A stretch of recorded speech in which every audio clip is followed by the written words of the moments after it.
জার্মানির সশস্ত্র বাহিনীর সক্ষমতা বৃদ্ধিতে বেশ তৎপর দেশটির সরকার।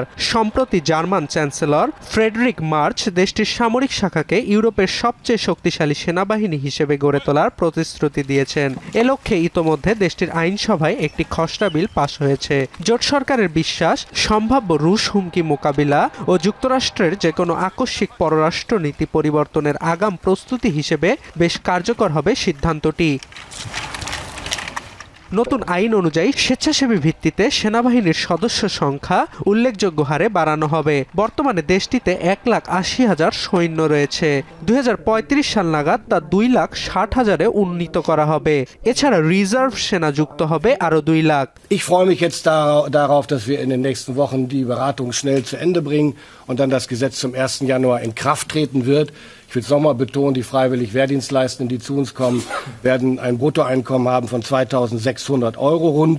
নবীনদের সামরিক বাহিনীতে টানতে আর্থিক প্রণোদনার ব্যবস্থাও রেখেছে জার্মান সরকার। যারা সেনাবাহিনীতে যোগ দেবে তাদের মাসিক বেতন নির্ধারিত হবে 2,600 ইউরো, যা বর্তমান বেতনের চেয়ে 450 ইউরো বেশি। তবে স্বেচ্ছাসেবী ভিত্তিতে নির্ধারিত কোটা পূরণ না হলে প্রয়োজনে বাধ্যতামূলকভাবে সেনাবাহিনীতে যোগদান করানো হবে। আগামী বছর থেকে সব 18 বছর বয়সী তরুণ তরুণীর কাছে সেনাবাহিনীতে যোগদানের আগ্রহের বিষয়ে প্রশ্নপত্র পাঠানো হবে। পুরুষদের ক্ষেত্রে এই প্রশ্নপত্রের উত্তর প্রদান বাধ্যতামূলক বিবেচিত হবে। তবে জার্মান সরকার দেশটির সামরিক শাখাকে নতুন করে ঢেলে সাজাতে চাইলেও বহু বছর ধরে অবহেলার শিকার দেশটির সেনাবাহিনী। 1989 সালে বার্লিন প্রাচীর পতনের পর প্রায় 3 দশক ধরে জার্মানির প্রতিরক্ষা খাতে মোট জিডিপির 2%-এরও কম অর্থ বরাদ্দ ছিল। তবে ইউক্রেন যুদ্ধের পর সামরিক বাহিনী জোরদারে বাড়তি মনোনিবেশ করে জার্মান সরকার।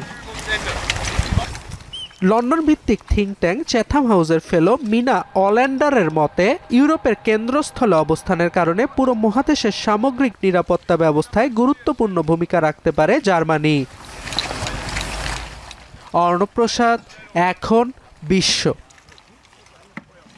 শিয়া বাটার ও ভিটামিন ই সমৃদ্ধ লিলি বিউটি সোপ, তারুণ্যময় উজ্জ্বল ত্বকের জন্য।